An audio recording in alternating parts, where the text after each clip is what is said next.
Established since 2002 in the United States of America, the United Ancient Nations is an intergovernmental organization, currently made up of 160+ members and indigenous nations. The UAN and its work are guided by the purposes and principles contained in its founding charter. The UAN is a manifestation of the profound connection amongst indigenous peoples across the world, including African, Andean, American, European, Caribbean, Oceanic, and Asian regions, rooted in shared wisdom, sustainable practices, and deep reverence for the earth. The United Ancient Nations serves as an international cultural and diplomatic organization focused on uniting indigenous cultures globally. Our governance structure is council-based without territorial claims, led by a collective leadership through our General Secretariat.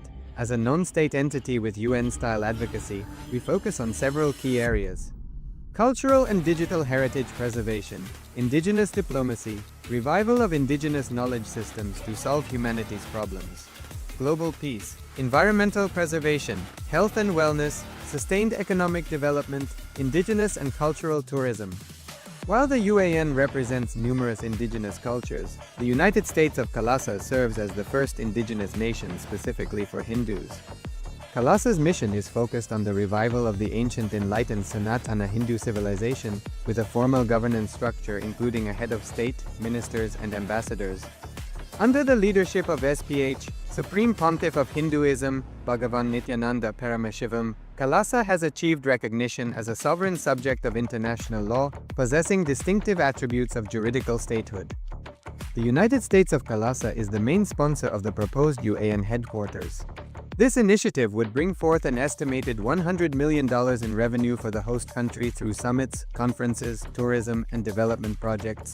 The proposed UAN headquarters would represent the world's indigenous nations and peoples through its architectural design. It would blend the best of all worlds, featuring top modern architecture, the highest green building standards, and ancient Vastu architectural principles. This headquarters would serve as a central hub for indigenous diplomacy, cultural preservation, and collaborative efforts towards sustainable development and global peace. Through this initiative, we aim to create a dignified platform for indigenous leadership rooted in ancestral wisdom, cultural legitimacy, and collaborative innovation, enhancing global dialogue and regional stability. The establishment of the UAN headquarters would position a host country at the forefront of a global movement promoting indigenous wisdom while creating significant economic opportunities for the nation and its people.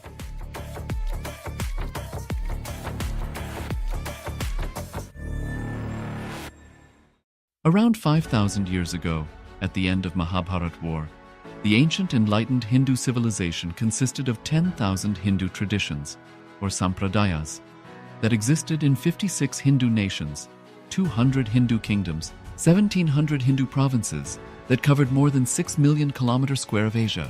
The Supreme Pontiff of Hinduism, SPH, Bhagavan Sri Nithyananda Paramashhivam, is the reviver of Kailasa, this ancient, enlightened Hindu civilizational nation.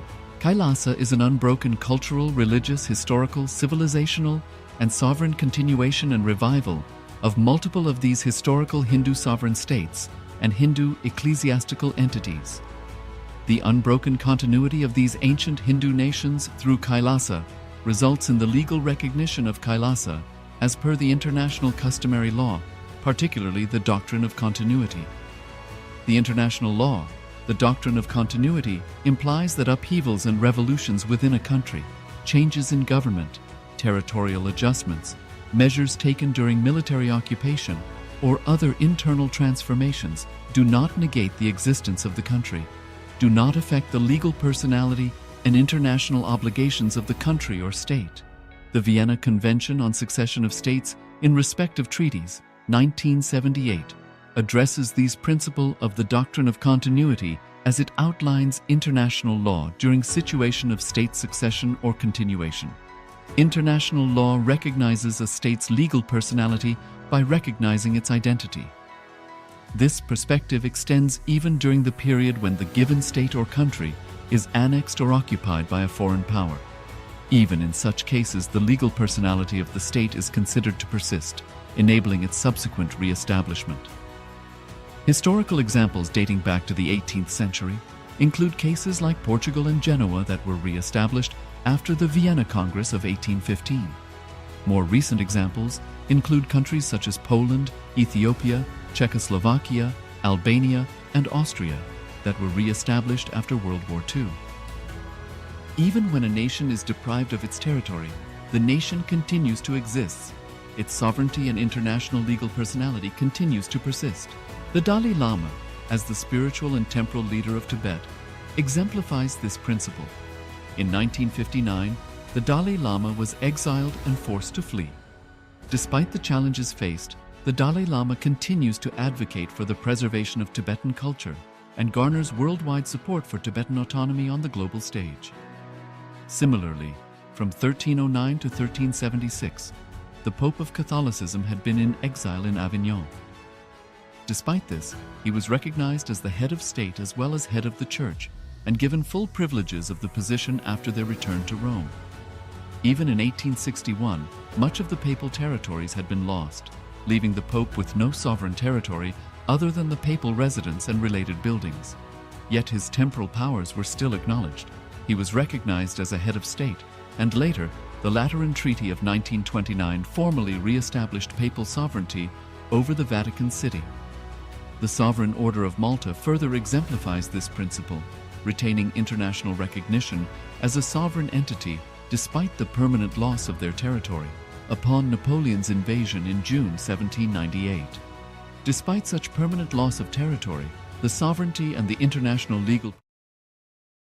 Today, a few devotees are offering the Pratyaksha Pada Puja at the Divine Lotus feet of the Supreme Pontiff of Hinduism, Bhagavan Nithyananda Paramashhivam. Before we begin the Pratyaksha Pada Puja today, we request all the Pada Puja participants to declare the following statements with integrity and authenticity. If you agree, please say yes loudly. I authentically cognize, which is internally process, understand, and declare the truth that cosmic energy exists. Yes. I authentically cognize, which is internally process, understand, and declare the truth that the Supreme Pontiff of Hinduism, Bhagavan Nithyananda Paramashhivam, is the Chinmaya Vigraha, the embodiment and representation of that very cosmic energy. Yes, I authentically cognize, which is internally process, understand, and declare the truth that whatever I offer in the Pratyaksha Pada Puja at the Divine Lotus feet of the Supreme Pontiff of Hinduism, Bhagavan Nithyananda Paramashhivam, will reach the cosmic source of energy directly. Yes, I authentically cognize, which is internally process, understand, and declare the truth of Soham Asmi, that even when I worship, I am Him. Yes. Let us now enter the Pratyaksha Pada Puja. Now, please be seated in a space of deep restful awareness and gratitude in your Ananda Gandha.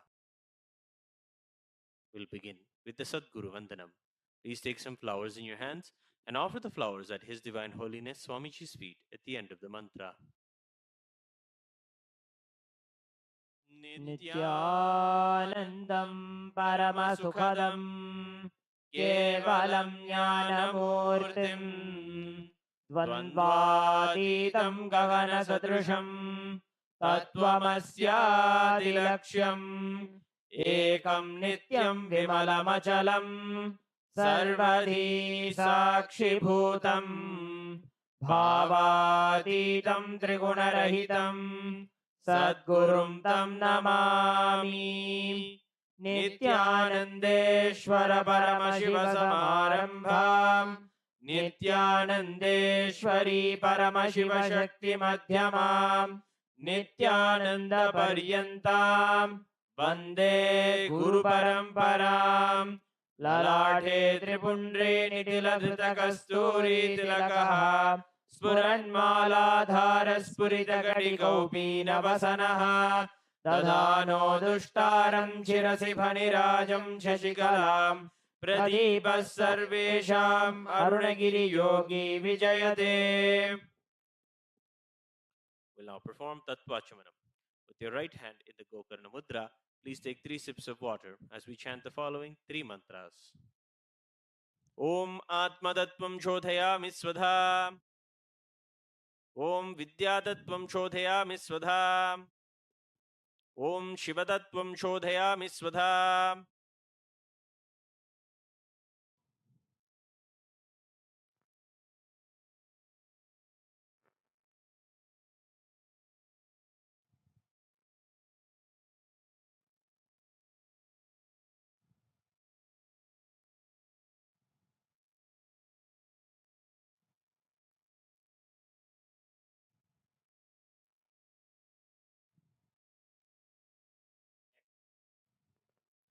Shuklam.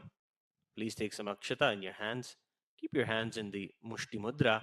Tap the sides of your forehead 5 times with your knuckles as we chant the following mantra. Om Shuklam Baradharam Vishnum Shashivarnam Chaturbhujam Prasannabadanam Dhyayet Sarva Vignopashantaye. We'll now do the pranayama, that is, the regulation of breathing. Inhale through your left nostril. Close both your nostrils with your ring finger and thumb of your right hand respectively and hold your breath. Then, closing your left nostril, exhale through the right nostril. As we do these 3 steps of pranayama, we will be chanting the Samhita mantras. Om Hom Ishanamurdaya Namah, Om Him Datpurushavaktraya Namah, Om Hum Mogurdaya Namah, Om Him Bhamadevohyaya Namah, Om Ham Sajjadamurte Namah, Om Ham Hridaya Namah, Om Him Shirse Namah, Om Hum Shikar Namah, Om Hem Kavcha Namah, Om Hom Netrebhyo Namah, Om Hastraya Namah, Om Hom Ishanamurdaya Namah, Om Him Datpurushavaktraya Namah, Om Hum Mogurdaya Namah, Om Him Bhamadevohyaya Namah, Om Ham Sajjadamurte Namah, Mam Hridaya Namah, Om Him Shirse Namah, Om Hum Shikar Namah, Om Hem Kavcha Namah, Om Hom Netrebhyo Namah, Om Hastraya Namah. Om Hom Ishanamurdaya Namah, Om Him Datpurushavaktraya Namah, Om Hum Mogurdaya Namah, Om Him Bhamadevohyaya Namah, Om Ham Sajjadamurte Namah, Om Ham Hridaya Namah, Om Him Shirse Namah, Om Hum Shikar Namah, Om Hem Kavcha Namah, Om Hom Netrebhyo Namah, Om Hastraya Namah. We will now chant the Sankalpa mantra. Clasp your right hand on top of your left hand and place both your hands on your right thigh. Set a sankalpa. Formulate a strong intention for what you want to manifest and offer your gratitude in this Pratyaksha Pada Puja. Let us now manifest all the auspicious blessings.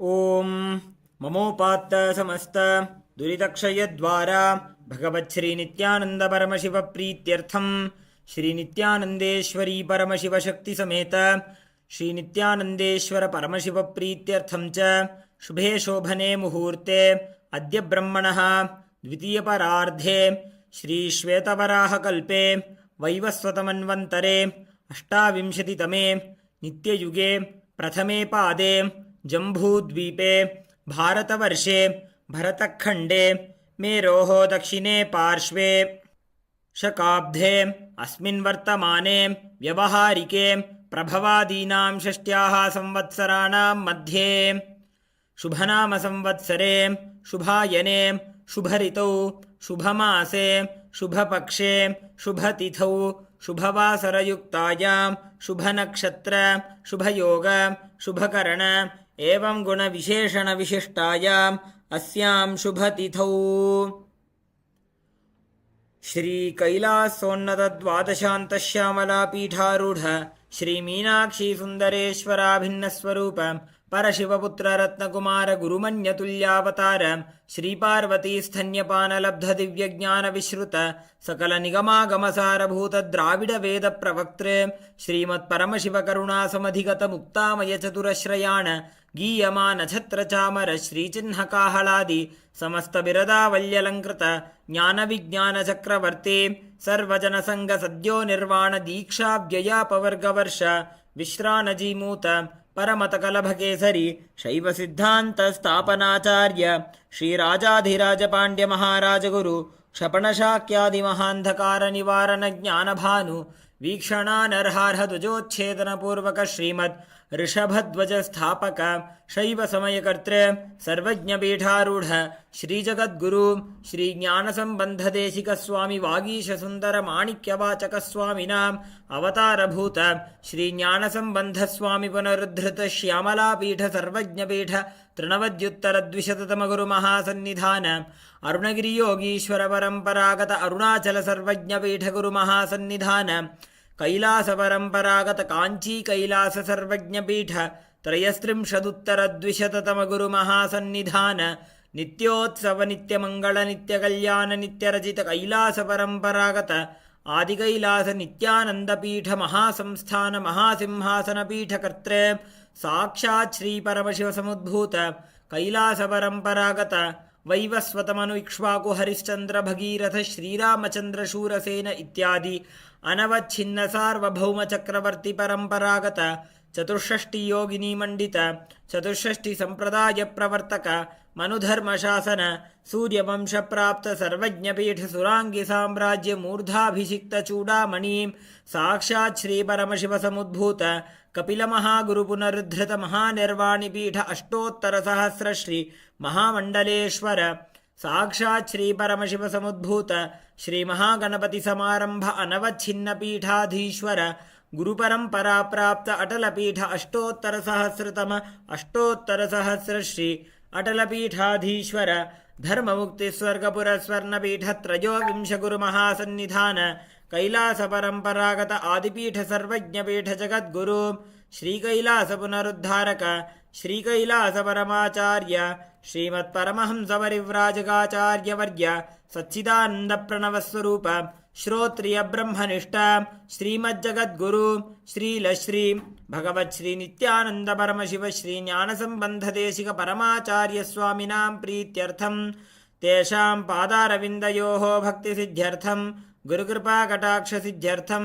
क्षेमस्थैर्य वीर्य विजय आयुरारोग्य ऐश्वर्यानाम् अभिवृद्ध्यर्थं धर्मार्थ काम मोक्ष चतुर्विध फल पुरुषार्थ सिद्ध्यर्थं समस्त दुरितोपशान्त्यर्थं समस्त मंगल अवाप्त्यर्थं भगवत् श्री नित्यानंद परमशिव प्रसादेन सकुटुम्बस्य ज्ञान वैराग्य जीवन मुक्ति प्राप्त्यर्थं श्री नित्यानंदेश्वरी परमशिव शक्ति समेत श्री नित्यानंदेश्वर परमशिव अवतार भूत श्री सर्वदेव देवी स्वरूप भगवत् श्री नित्यानंद परमशिव प्रत्यक्ष पाद पूजां करिष्ये ओम उपस्पृश्य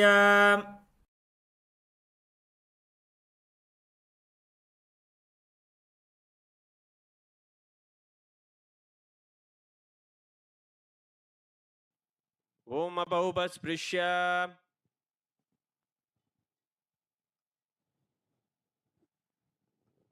The next is the Ganthan. Please take the bell in your left hand and ring it loudly above your heart level as we chant the following mantra. Om आगमार्थन्तु देवानां गमनार्थन्तु राक्षसां घण्टानादं करों यादौ देवताह्वानलाञ्छनं घण्टादेवताभ्यो नमः. The next offering is the Manasa Puja, the internal worship. The meaning of the mantra is as follows. What seed can I offer to the Master except my very heart? I offer the gratitude flowing as nectar to wash his feet and to rinse his mouth. I offer my mind itself as the arghya, the traditional flower bouquet. To my Master, who is the very cosmos, what clothing can I offer except the very space? I offer my very prana, the life energy within me, as the incense. I offer the ocean of nectar as the food offering. The principle of unstruck perennial sound is to be offered as the bell, the air as the chamara, the sahasrara as the umbrella, the principle sound as the music, the actions of the senses, and also the vagaries of the mind are offered as a dance. All of the 7 chakras along the Shushumna Nadi are to be offered as a beautiful flower garland. The different kinds of flowers with which the Guru should be worshipped are guilelessness, freedom from the ego, freedom from suffering when your desires are not fulfilled, freedom from arrogance, freedom from ignorance, freedom from deceit, freedom from hatred, freedom from agitation, freedom from jealousy and greed, and the Guru should also be worshipped with the flowers of non-violence, mastery over the senses, compassion, forgiveness, and enlightenment. Now please take some flowers in your hands and hold your hands in the Kurma Mudra. Offer the flowers at His Divine Holiness Swamiji's feet at the end of the mantra. Om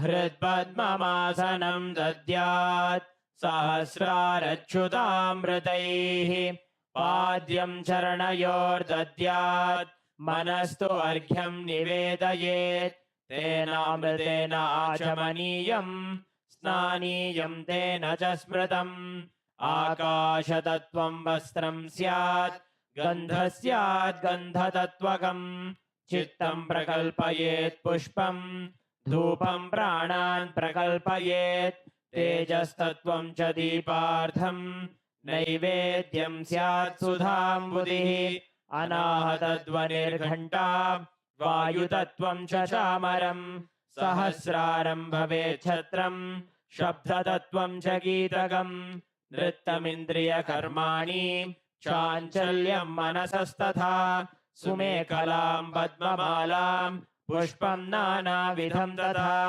अमायाद्यैर्भावपुष्पैः अर्चयेद्भावगोचरम् अमायं मनहङ्कारम् अरागं ममतं तथा अमोहकं मदं पञ्च अद्वेष अक्षोभकौ तथा अमात्सर्यं मलोभं च दशपुष्पं विदुर्बुधाः अहिंसा परमं पुष्पं पुष्पमिन्द्रियनिग्रहः दया पुष्पं क्षमा पुष्पं ज्ञानपुष्पं च पञ्चमम् इति पञ्चदशैर्भावपुष्पैः सम्पूजयेत् भगवन्तं श्रीनित्यानन्दपरमशिवम्. We'll now begin the Puchar Puja, the external worship. The first offering is Asanam, the offering of the seat. The meaning of the mantra is as follows. O the one who resides in all the beings, the one who is the very soul of all beings, I offer this seat to you. I surrender, I surrender. Now please take some flowers and the asanam in your hands and offer them at His Divine Holiness Swamiji's feet at the end of the mantra. आसनम् ॐ सर्वभूतान्तरस्थाय सर्वभूतान्तरात्मने कल्पयाम्युपवेशार्थम् आसनं ते नमो नमः. ॐ ह्रीं इदं सुवर्णासनं सर्वदेवदेवी स्वरूपाय भगवते श्रीनित्यानन्दपरमशिवाय नमः. The next offering is Swagatam, the welcoming of the Master. The meaning of the mantra is as follows. O the Lord of all the gods, the one whose darshan is awaited by the gods for the fulfillment of their desires. Welcome, welcome. Today my birth, life and deeds are fructified. The fruits of all of my tapas are manifested just by welcoming you. Now, please take some flowers in your hands and offer them at His Divine Holiness Swamiji's feet at the end of the mantra. स्वागतम् ॐ शान्तत्वात् सर्वकर्तृत्वभावोपरतिकारणात् शिव उक्तौ महातन्त्रमन्त्रविद्भिः सदा शिवः तस्मै शिवाय गुरवे वीतरागकलाय वै अमेयत्वादनन्तोऽयम् अजत्वाच्च प्रकीर्तितः यस्य दर्शनमिच्छन्ति देवाः स्वाभीष्टसिद्धये तस्मै ते परमेशान स्वागतं स्वागतं प्रभो. अद्य मे सफलं जन्म जीवनं सफला क्रियाः स्वागतं यत्त्वया तन्मे तपसां फलमागतम्. ॐ ह्रीं सर्वदेवदेवी स्वरूप भगवत् श्रीनित्यानन्दपरमशिव स्वागतं सुस्वागतं ते. The next offering is Padyam, the offering of water for washing the feet of the Master. The meaning of the mantra is as follows. I offer Padyam, that is the water for washing the feet of the Supreme Paramashiva, the very devotion on whom brings the ultimate bliss. Now please take a cup of water in your hands and offer it at His Divine Holiness Swamiji's feet at the end of the mantra. पाद्यम् ॐ यद्भक्तिलेशसम्पर्कात् परमानन्दसम्प्लवः तस्मै ते परमेशान पाद्यं शुद्धाय कल्पये. ॐ ह्रीं एतत्पाद्यं सर्वदेवदेवी स्वरूपाय भगवते श्रीनित्यानन्दपरमशिवाय नमः. The next offering is Arghya, the offering of the traditional flower bouquet. The meaning of the mantra is as follows. O Maheshwara, please accept this arghya, the offering of the traditional bouquet, with water to welcome the guest, made of dhruva grass, a flower, a bilva leaf, and a rice pellet, and kept in a beautiful conch. Now please take the arghya in your hands and offer it at His Divine Holiness Swamiji's feet at the end of the mantra. अर्घ्यः ॐ दुर्वाक्षतसमायुक्तं बिल्वपत्रं तथा परं शोभनं शङ्खपात्रस्थं ग्रहाणार्घ्यं महेश्वर ॐ ह्रीं एषोऽर्घ्यः सर्वदेवदेवी स्वरूपाय भगवते श्रीनित्यानन्दपरमशिवाय स्वाहा. The next offering is Achamaniyam, the offering of water for mouthwash. Meaning of the mantra is as follows. Please accept this auspicious, sin-removing Ganga water offered by me as Achamaniyam. Now, please take the cup of Achamaniyam water in your hands and offer it at His Divine Holiness Swamiji's feet at the end of the mantra. आचमनीयम् ॐ मन्दाकिन्यास्तु यद्वारी सर्वपापहरं शुभं ग्रहाणाचमनीयं त्वं मया भक्त्या निवेदितम् ॐ ह्रीं इदम् आचमनीयोदकं सर्वदेवदेवी स्वरूपाय भगवते श्रीनित्यानन्दपरमशिवाय स्वधा. The next offering is Madhuparka, the offering of the nectaring drink. Meaning of the mantra is as follows. For the destruction of all negativities, I offer this Madhuparka, this drink which is full of nectar. Now, please take the cup of Madhuparka in your hands and offer it at His Divine Holiness Swamiji's feet at the end of the mantra.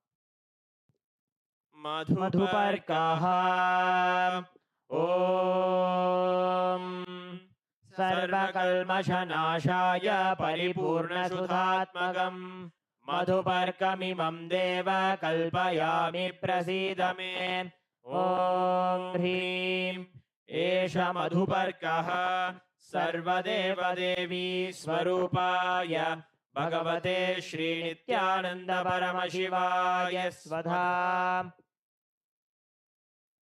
The next offering is Gandhatailam, the offering of the scented oil. The meaning of the mantra is as follows. I offer with love and affection this scented oil to you, O the healer of all the worlds. You are the purest among all the worlds. Now please take the Gandhatailam in your hands and offer it at His Divine Holiness Swamiji's feet along with the mantra. Gandhatailam ॐ स्नेहं ग्रहाण स्नेहेन लोकानां हितकारक सर्वलोकेषु शुद्धस्त्वं ददामि स्नेहमुत्तमम् ॐ ह्रीं इदं गन्धतैलं सर्वदेवदेवी स्वरूपाय भगवते श्रीनित्यानन्दपरमशिवाय निवेदयामि. The next offering is Snaniyam, the offering of the sacred bath. The meaning of the mantra is as follows. Please accept this cool, clear, and pure water, which is capable of seizing my mind, for your sacred bath offered by me with devotion to you. Now please take a cup of Snaniyam water in your hands and offer it at His Divine Holiness Swamiji's feet. Along with the mantra, please ring the bell as you do so. स्नानीयम् ॐ इदं सुशीतलं वारी स्वच्छं शुद्धं मनोहरं स्नानार्थं ते मया भक्त्या कल्पितं प्रतिगृह्यताम् ॐ ह्रीं इदं स्नानीयोदकं सर्वदेवदेवी स्वरूपाय भगवते श्रीनित्यानन्दपरमशिवाय निवेदयामि. The next offering is Vastram, the offering of clothing. Meaning of the mantra is as follows. I offer Vastram, this cloth offering to the Master who removes the veil of Maya or illusion. the Master who is the true light of enlightenment, who does not have a veil of Maya and has the very space as the dress. Now please take the vastram in your hands and offer it at His Divine Holiness Swamiji's feet at the end of the mantra. Vastram Om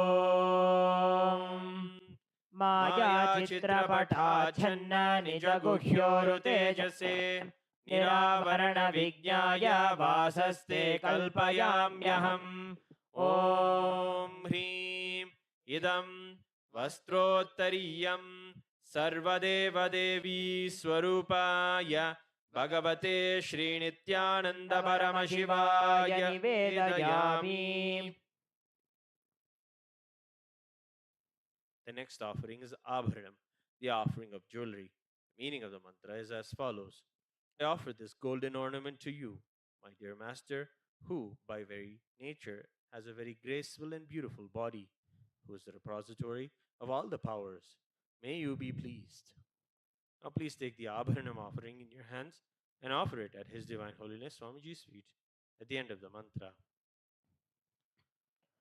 Abharanam Om Swabhavasundarangaya Nanashaktyashrayayate Suvarnam Bhushanam Tubhyam Kalpayami Prasidame Om Hrim Idam Suvarnabharanam Sarvadeva Devi Swarupaya Bhagavate Sri Nityananda Paramashivaya Nivedayami. The next offering is Gandha, the offering of the sandalwood paste. Meaning of the mantra is as follows. I neither know what your body is, nor do I know what your actions are. Please accept and smear this sandalwood paste offered by me. Now please take the Gandha in your hands and offer it at His Divine Holiness Swamiji's feet along with the mantra. Gandhaha Om Shariram Tena Janami Cheshtam Naiva Cha Naiva Cha Maya Niveditan Gandhan Pratigrihya Vilipyatam Om Hrim Esha Gandhaha Sarvadeva Devi Swarupaya Bhagavate Sri Nityananda Paramashivaya Namaha. The next offering is Pushpam, the offering of flowers. The meaning of the mantra is as follows. Please accept these blissfully fragrant, different kinds of flowers which are taken from the forest of Turiya, that is the ultimate space of restful awareness. Now, please take the flowers smeared with sandalwood paste in your hands and offer them at His Divine Holiness Swamiji's feet at the end of the mantra. Pushpam Om Turiyavana Sampannam Nana Gunamanoharam Ananda Saurabham Pushpam Grihyatam Idamuttamam Om Hrim Etani Sachandana Pushpani Sarvadeva Devi Swarupaya Bhagavate Sri Nityananda Paramashivaya Vaushate. The next offering is Bilva Patram, the offering of the Bilva leaf. The meaning of the mantra is as follows. I offer you, O Paramashiva, God of all gods. This holy Bilva leaf is where the goddess of richness dwells, and which is so much loved by Paramashiva. Now please take the Bilva leaves made with sandalwood paste in your hands and offer it at His Divine Holiness Swamiji's feet at the end of the mantra. Bilva Patram Om Amritodbhavam Shri Vriksham Shankarasya Sada Priyam Bilva Patram Prayachami Pavitram Te Sureshwara Om Hrim Etani Sachandana Bilva Patrani Sarvadeva Devi Swarupaya Bhagavate Sri Nityananda Paramashivaya Vaushate. The next offering is Tulasi Patram, the offering of the Tulasi leaf. The meaning of the mantra is as follows. Let this offering of the tulsi leaf be unto the Supreme Soul, who has unlimited forms and who is the bestower of all the boons. Tulasi Patram Om Namaste Bahurupaya Varadamurtaye Paramatmane Swaha Om Hrim Idam Sajandana Tulasi Patram Sarvadeva Devi Swarupaya Bhagavate Shri Nityananda Paramashivaya Namaha. The next offering is dhupa, the offering of the lit incense. The meaning of the mantra is as follows. This incense smoke is made of sacred herbs of intoxicating fragrance. Please accept this incense smoke fit to be inhaled by all the devas. Now, please take the lit incense in your hands and slowly wave towards Swamiji along with the mantra. Please ring the bell as you do so.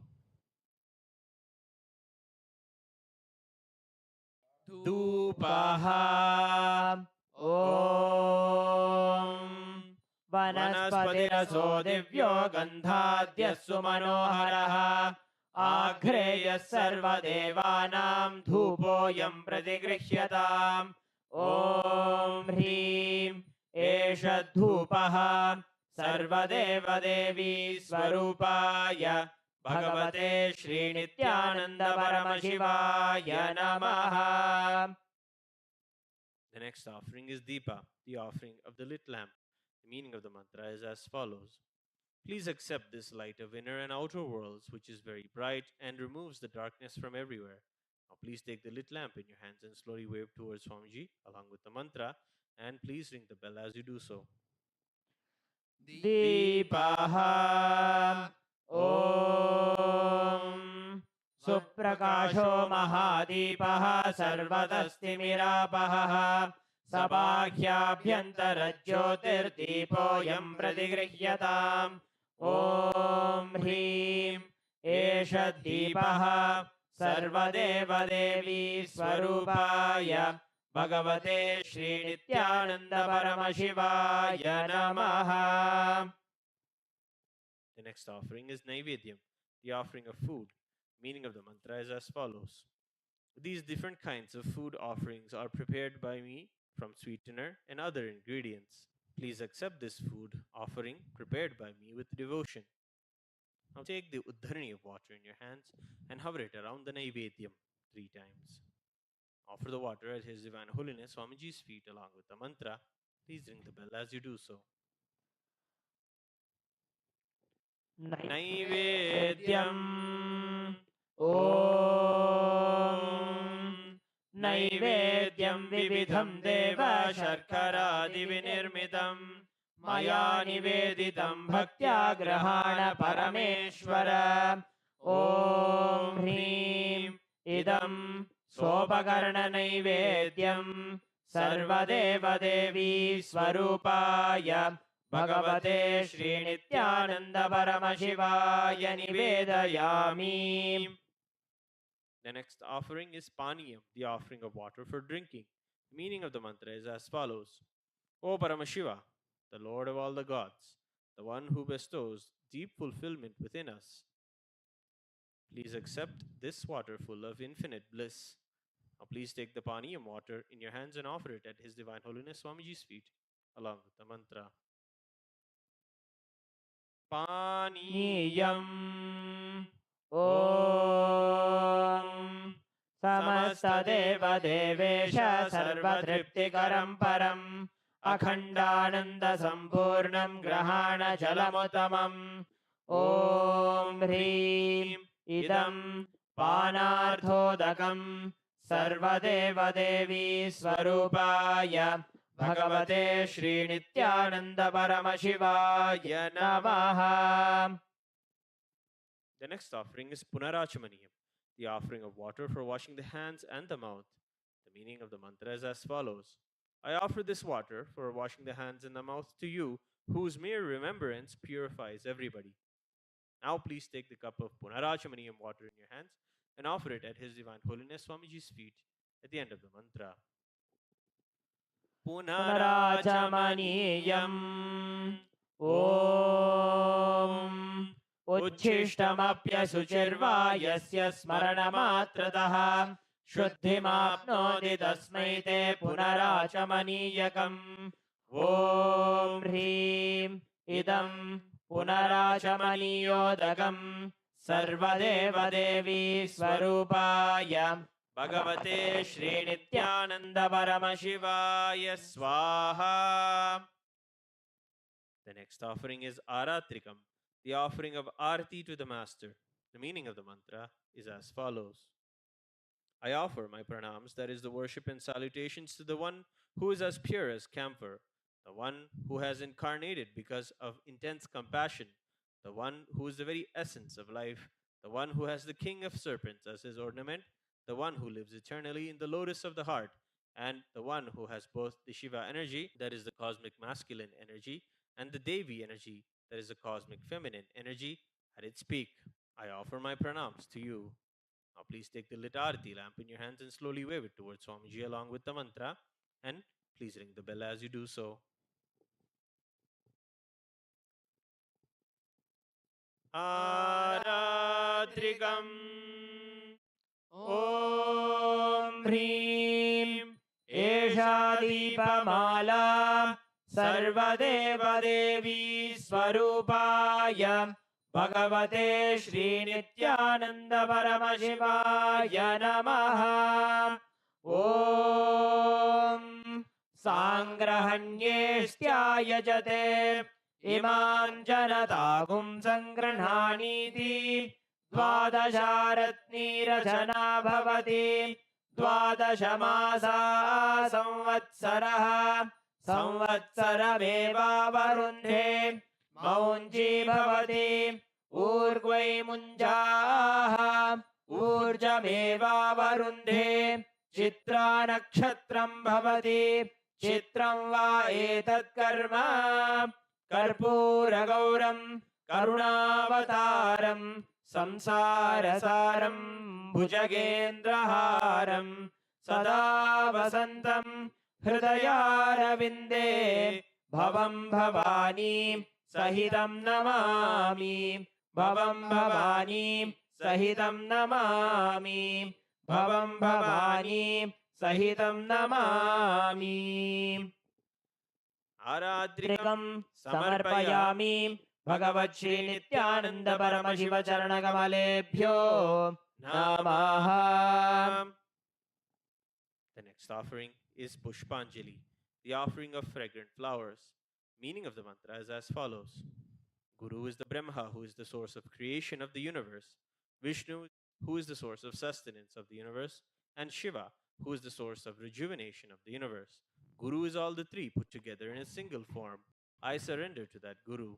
I surrender to the Guru who is omnipresent and who also has given me a glimpse of his experience. I surrender to the Guru who has with the brush of wisdom opened my eyes blinded by ignorance. I surrender to the Guru who, by giving the knowledge about the self, has burnt my karmic baggage of so many births. I surrender to the Guru who is the Lord of the cosmos, who is the Guru of the cosmos. My soul is the same soul which is in all the beings. I surrender to Dakshinamurti, the primal Guru, who manifests himself differently in the form of Ishvara Guru, Atman, or the Self. Now please take some flowers in your hands, hold your hands in the Atmanjali Mudra, offer the flowers at His Divine Holiness Swamiji's feet at the end of the mantra. पुष्पाञ्जलिः गुरुर्ब्रह्मा गुरुर्विष्णुः गुरुर्देवो महेश्वरः गुरुः साक्षात् परं ब्रह्म तस्मै श्री गुरवे नमः. अखण्डमण्डलाकारं व्याप्तं येन चराचरं तत्पदं दर्शितं येन तस्मै श्री गुरवे नमः. अज्ञानतिमिरान्धस्य ज्ञानाञ्जनशलाकया चक्षुरुन्मीलितं येन तस्मै श्री गुरवे नमः. अनेकजन्मसम्प्राप्तकर्मबन्धविदाहिने आत्मज्ञानप्रदानेन तस्मै श्रीगुरवे नमः। मन्नाथ श्रीजगन्नाथो मद्गुरु श्रीजगद्गुरुः ममात्मा सर्वभूतात्मा तस्मै श्रीगुरवे नमः। ईश्वरो गुरुरात्मेति मूर्तिभेदविभागिने व्योमवद्व्याप्तदेहाय दक्षिणामूर्तये नमः। नित्यानन्दं परमसुखदं केवलं ज्ञानमूर्तिं द्वन्द्वातीतं गगनसदृशं तत्त्वमस्यादिलक्ष्यम् एकं नित्यं विमलमचलं सर्वधी साक्षिभूतं भावातीतं त्रिगुणरहितं सद्गुरुं तं नमामि। पुष्पाञ्जलिं समर्पयामि भगवच्छ्रीनित्यानन्द परमशिवचरणकमलेभ्यो नमः। ॐ नित्यानन्दम्